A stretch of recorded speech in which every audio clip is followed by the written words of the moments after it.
আক্রমণে Gazipur. High high Swapna, প্রথমবারের মতো স্বপ্নার দর্শক কি মাঠে আছে রে বাবারা? আছে। জাতীয় দলে দুটি দলেরই কিন্তু দিয়ামণি রয়েছে, চৈতিক। তবে আজকে এবারে কিন্তু আক্রমণ আক্রমণ, ও মাই গড, গাজীপুর ভেঙে চুরমার করে দেওয়ার চেষ্টা। শেষ পর্যন্ত কিন্তু প্রস্তুত রয়েছেন 12 নম্বর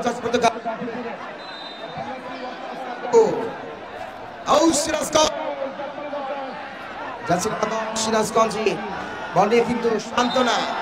ও মাই গড, ফাউল করলেন, ফাউল। হাই হাই, সরে যাবেন। আর প্রাচীর কিন্তু দুর্বল প্রাচীর, একটি দুর্ঘটনা সারা জীবনের কান্না হয়ে থাকবে। অতএব নেমে যাবেন। স্বেচ্ছাসেবক বলেন 7 নম্বর জার্সি খেলোয়াড় সুমি, অমিতা সুমি। শেষ পর্যন্ত লক্ষ্য বষ্ট দর্শক যারা এখনো গেটের বাইরে রয়েছেন, ভাবছেন যে গেট ছেড়ে দিবে।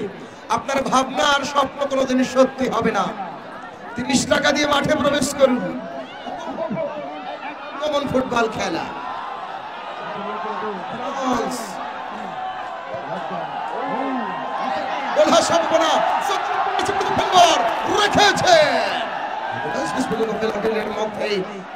কাজ করতে পারে না। কল্পনা বাংলাদেশ জাতীয় দলের এক্স খেলোয়াড়, ভারী সুন্দর বাড়ানোর চেষ্টা ডান প্রান্ত দিয়ে।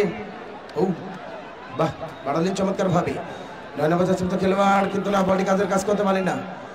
কিন্তু আক্রমণ শেষ পর্যন্ত বল দখলে রেখেছেন, গোল হয়ে যাবে। আজকে মাঠে কিন্তু হাজার হাজার দর্শক, তবে 85% দর্শক বোমা হওয়ার কারণে মাঠের আনাগোনা বন্ধ। তবে যাই হোক, এবারে কিন্তু আক্রমণ গাজীপুর। ও কল্পনা, হাই হাই, বাচ্চারা কিন্তু এবারে কিন্তু আক্রমণ স্বপ্না সুন্দর ডান প্রান্ত দিয়ে আরো চেষ্টা। কল্পনা বাংলাদেশ ন্যাশনাল তার আলপনা ঝলপনা সাজিয়ে দলকে একটি গোল উপহার দিতে যাচ্ছে, বারবারই ব্যর্থ এবং মিতার কাছে।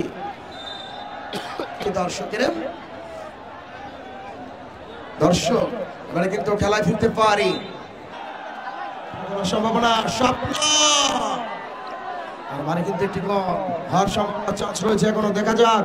দুর্বল শট, হেড ছিল সেখানে 2 নম্বর জার্সি খেলোয়াড় সিরাজগঞ্জ বিআরএফসি আসমা। আক্রমণে অলঙ্কিত করেছেন, আমরা তাকে ধন্যবাদ জানাই। আমি ধন্যবাদ জানাই আমার অত্যন্ত প্রিয় হাজী গোলাম মোস্তফা স্যার। আসলে যার কথা বলতে হয়, সাবেক চেয়ারম্যান 10 নম্বর সদর ইউনিয়ন দৌলতপুর রয়েছেন।